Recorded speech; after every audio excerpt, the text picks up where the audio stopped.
What about lessons from the West for the Maidan?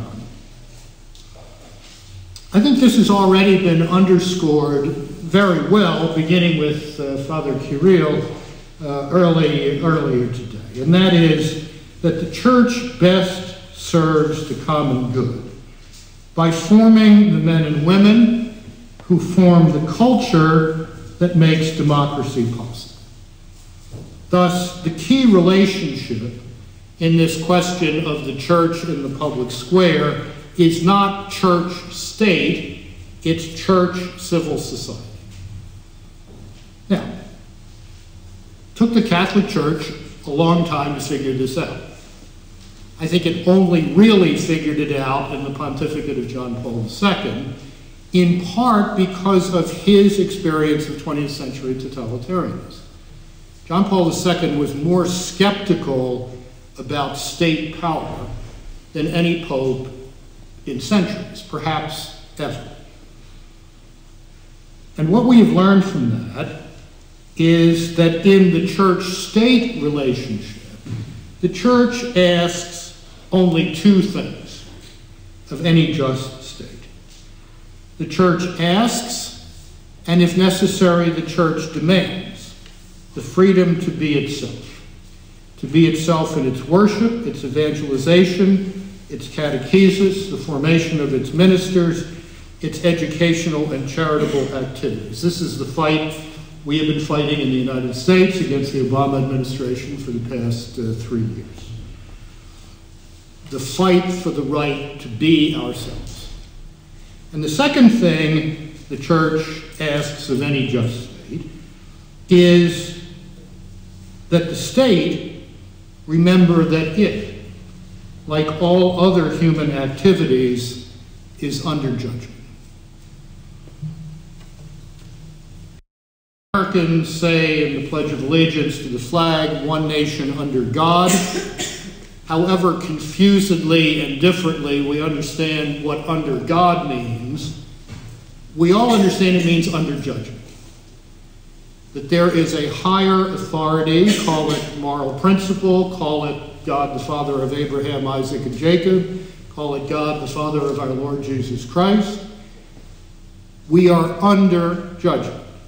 And unless the state understands that it's under judgment, it won't understand its limits.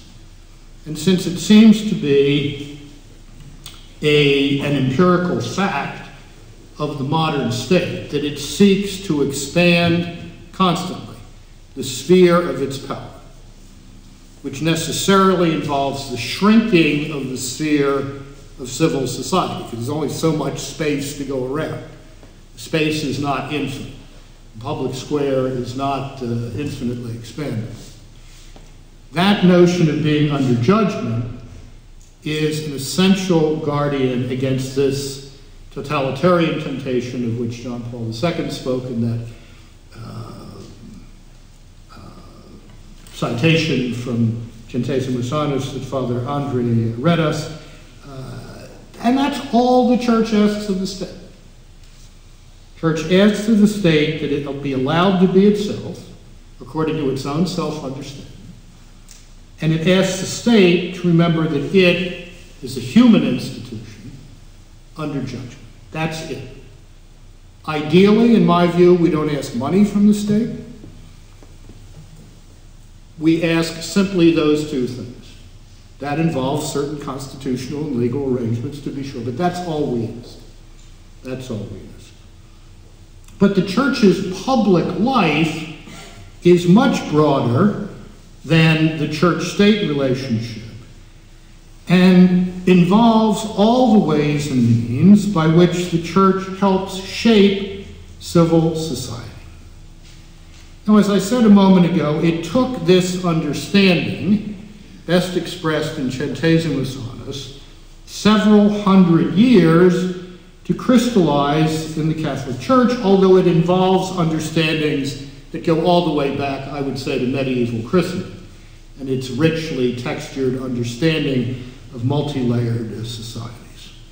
But this should be a major part of the dialogue between Catholic and Orthodox thinkers in the 21st century. And indeed, one of the most encouraging things I have heard in all of the presentations today from brethren in the Eastern Christian churches is the absolutely essential requirement that ecumenical dialogue move from the church-state question to the church-civil society question. That's exactly right. And that is, I think, a lesson from the Western experience that has been learned by the key actors in the drama of Ukraine. Last, Friday night, I'm sitting in my office at 6 o'clock, it was last Friday night, and my mobile phone rang, and I looked down, I didn't recognize the number, it was a Parma, Ohio number. So I put it on the speakerphone, and Professor Weigel, this is Major Archbishop Sviatoslav Shevchuk calling. Nice to hear your voice again. Where are you, and what are you doing in Parma, Ohio? The Major Archbishop had consecrated a new bishop for the eparchy there. And we just hadn't talked for a while, and he wanted to talk. And I said, well, why don't we do something more than just talk? Why don't I send you a set of questions by email that will give you a chance to explain, particularly after the unfortunate incident at the Synod with Metropolitan Hilarion and the disinformation that he was spreading, allow you to say your piece in the United States. So we did that. And some of you may have seen the interview, which was published in National Review Online last Monday. But the most striking line in that interview, I thought, was not a new one, but it was put succinctly and well. And that is when the Major Archbishop said to me, this is not only about us, this is about you. Meaning the West, Europe, North America, etc.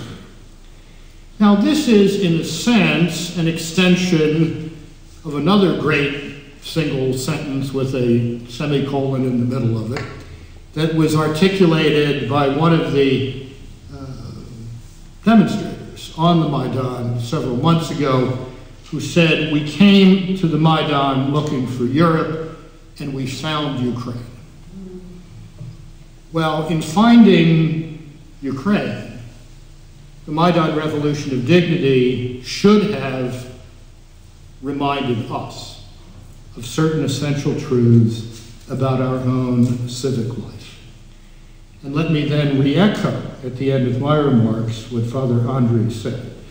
If we want to help, we must help others here understand what is going on, what it means, why it involves us, and why it is worth the serious attention of our public officials.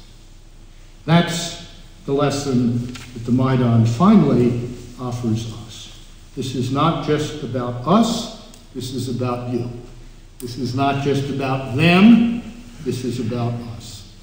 And if we would honor the sacrifice of the Heavenly Hundred, if we would be true to the challenge I laid before the students of the Ukrainian Catholic University at their graduation in July 2013, be true to the church of suffering and martyrdom on which this great new educational institution is founded.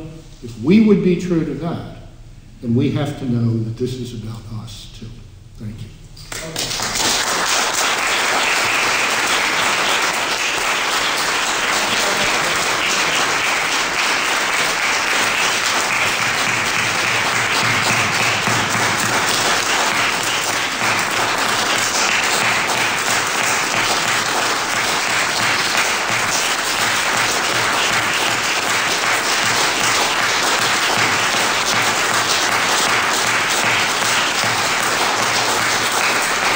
Keep it up, you're going to have to give them a standing ovation.